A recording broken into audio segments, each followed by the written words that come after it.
electric delivery. Welcome to this exciting matchup between the Wolverines and the Timberwolves. Encore is very excited to serve right here in Georgetown. If you've traveled in from out of town, we hope you enjoy your time here in Central Texas. We think you'll enjoy the weather. We've got pleasant weather again today, sunny skies, light winds. We'll be warming up here in today's match from around 73 here at the time the match kicks off to the low 80s by the time today's match is wrapping up. Now,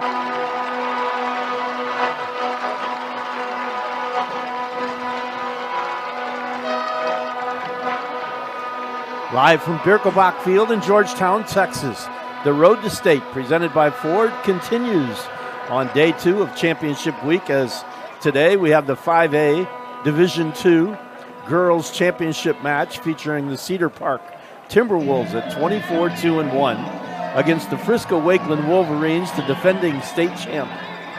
They come in with a record of 25-0-1, and over the last 2 seasons, 52-0-3. For Cedar Park, they'll have Gemma Hart, the sophomore, in between the pipes, and this keeper is nothing short of phenomenal. Yeah, she was really good. I saw their semifinal game last week against Barbers Hill. They dominated the Eagles, and their leading scorer, Meredith Colts, 2 goals in that game, and they just took control of that game and kept Barbers Hill at bay all night. Barbers Hill could never get their offense going. So the Wolverines dressed in the navy blue, they'll move from left to right. This match underway. Cedar Park dressed in the all white. I'll say she more or less hit the top of the ball. Yeah. It almost like you almost say maybe she'll say she was trying to pass it, but it looked like she wanted a clean shot at heart, and it just, like you said, hit the top of the ball and got nothing on it. Yeah, she had an opportunity there because just a little bit of an opening, had just about the right amount of space to get the shot away, but unable to do so. Cedar Park turns there into the attacking third, right at the top of the 18, puts it into the box, and the keeper Manis will snatch it up. That ball coming off the foot of Meredith Colts. As you mentioned, she had a brace last week against Barbers Hill in that 4-0 win in the state semis. And Cedar Park has looked dominant throughout the playoffs. Centering ball by Pistorius into the box, and ridden off the ball is number 21, Audrey Gilbert. Got knocked out in that by district round. Shot coming. Oh, what a shot! And the opening goal belongs to Cedar Park as Meredith Colts chips it over the head of Manis, who came off her line. Nice composure in the box. Nice patience, and just lofted it. A little tap, pop, bunt that gets over Manis for the first goal of the game for Cedar Park. Colts gets the first marker, 7 minutes in. And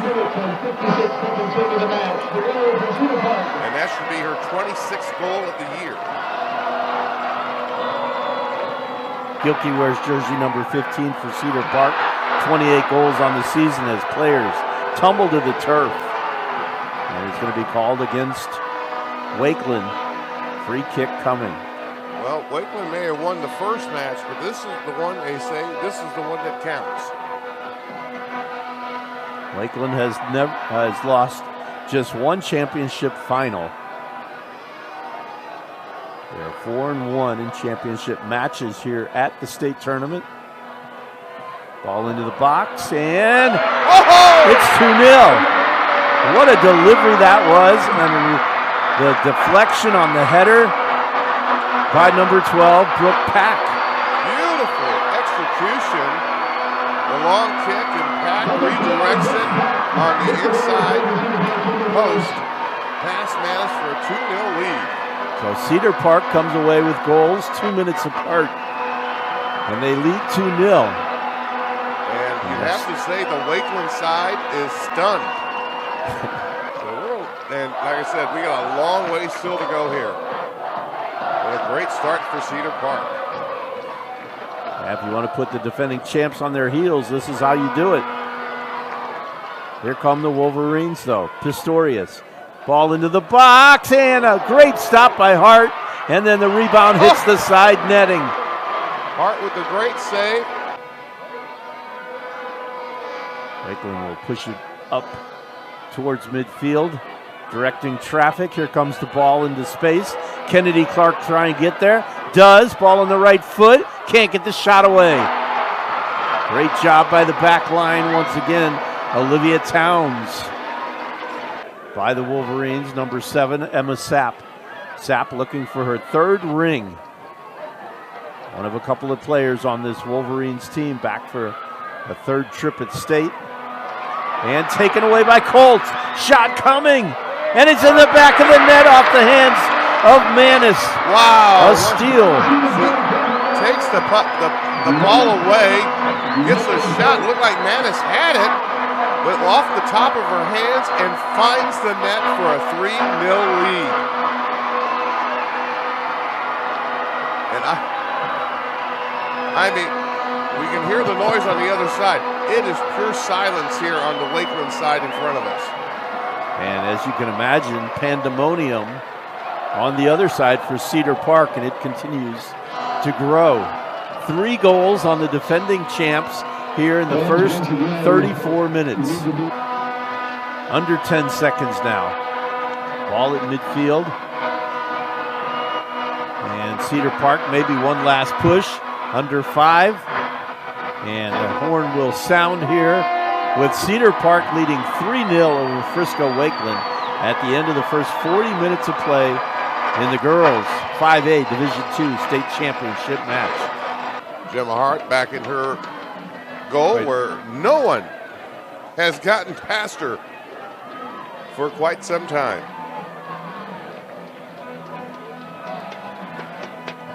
All 3 goals by Cedar Park in that opening 40 minutes, all well earned. The shot by Colts was just a pretty chip shot over the keeper inside the 6-yard box. Second half underway now. Then Pack on the set piece delivery from Towns. And then Colts stole the ball and rifled a shot past Manis to make it 3-0. Clark with the ball for the Wolverines into the 18-yard box. Slows it up. Drops it back. And then bumped off the ball. And Timberwolves back the other way. They kick it into space. Cross midfield.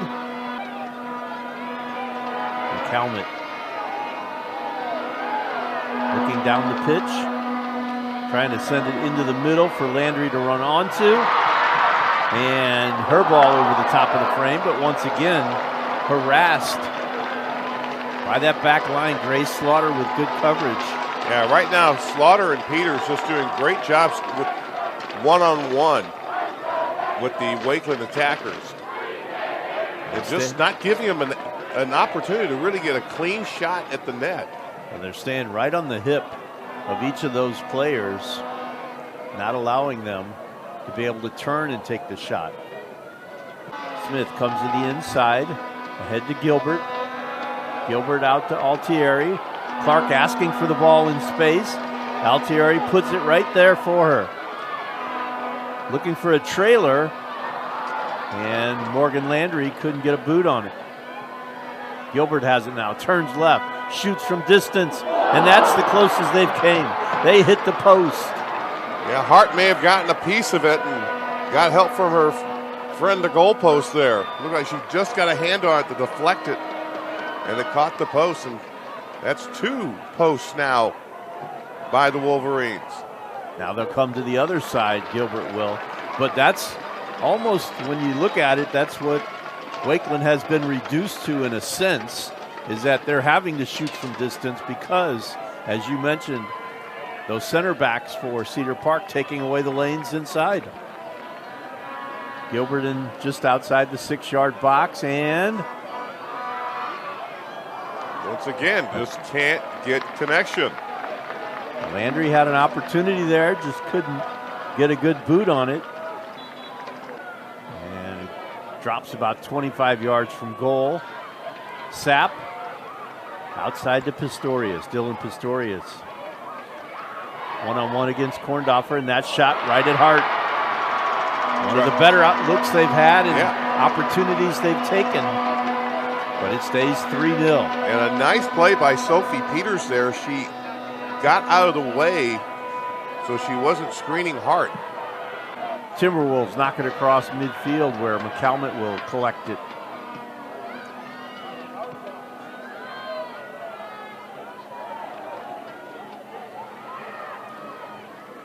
Pistorius against Peters, cuts inside. Feeds Landry. Landry's shot, stopped by Hart. Good read by Hart. Landry trying to go to the left side and kick it back to the right. Mara puts it in the middle and dropped it back to McCalmont. Wolverines with the ball on the edge of the attacking third. Dylan Pistorius with Altieri running behind her. Pistorius into the box. Peters there. And a great stop again by Hart. Hart right now in the zone. They have quite the uphill climb now. Down 3. Sophie Peters with the ball for Cedar Park near midfield. Sidesteps Gilbert. Feeds it up ahead. And now into the attacking third. Shot coming off the crossbar. Tron couldn't get the header on the rebound. That was Colts again, putting it off the crossbar. Altieri, her shot into the box, headed away to Sapp. Sapp wanted to go at it on a one-timer, had to settle it outside to Mayer. Right now, wanting the clock to tick down a little bit faster. Ball into the box, and the shot blocked and blocked again, and then into the back of the net. That's a goal.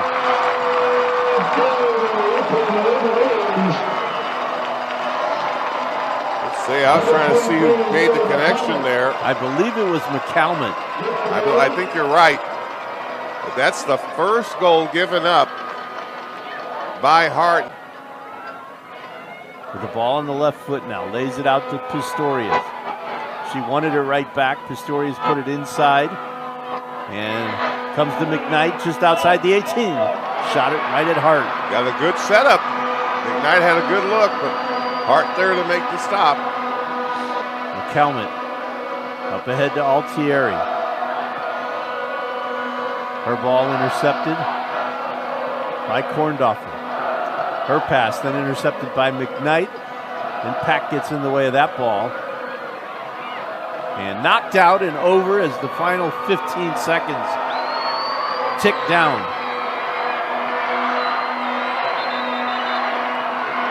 And Cedar Park feeling it. And pandemonium here in Georgetown as Cedar Park knocks off the defending state champion Frisco Wakeland Wolverines by a score of 3-1, and they are the state champions in 5A Division II girls soccer in 2025. Incredible game. Cedar Park got the lead early, up by 2, and truly took Wakeland out of their game. Absolutely. Cedar Park got that first goal in the 7th minute on a little chip by Colts inside the 6-yard box that Manis tried to come to get. There was also a defender on Colts. So it was a really great shot the way she designed it. Chipped it over Manis. That was the first marker, and Cedar Park was off and running. Yeah, they got a great kick later by Towns, deflected in by Park. Yeah, that goal. Pack, excuse me. Yeah, that goal by Pack, a beautiful delivery by Towns into the 6-yard box, and Pack able to redirect with the header. And within a span of 2 minutes and inside the first 10 minutes, Cedar Park led 2-0. And then Colts would be the knockout punch with her third goal late in the first half. And that Cedar Park defense constantly denying activity until the final 3 minutes inside the 18, actually inside the 6-yard box in this case. So the Wolverines fall for the first time at state under the tutelage of Jimmy Langford He had been undefeated coming in, winning in 22 and 24. But it was not to be Wakeland's day. Cedar Park wins it 3-0 as the teams get set to line up and shake hands. Great match. A new champion in 2025, and now the target on the back of the Cedar Park Timberwolves as you look to 2026.